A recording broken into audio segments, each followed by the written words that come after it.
কবি দীনেশ দাশের লেখা কবিতা প্রণমী। দেখেছি তোমার নামে সবার প্রথমে শ্রাবণে দানের শীষে দুধটুকু জমে।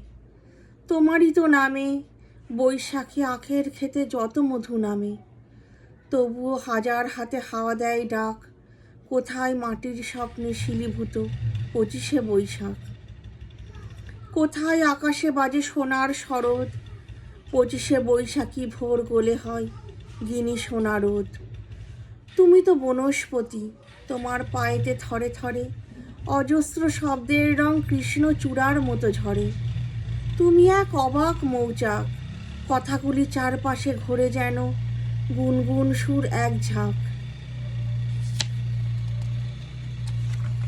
তোমার ছন্দের নদী জমা হতো যদি, পৃথিবীতে হতো মহাসমুদ্র বলয়। ঝুরঝুরে গানের মাটি জমে জমে হতো আর এক নতুন হিমালয়। আকাশে বরুণে দূর স্ফটিক ফেনায় ছড়ানো তোমার প্রিয় নাম। তোমার পায়ের পাতা সবখানে পাতা, কোথায় রাখবো প্রণাম।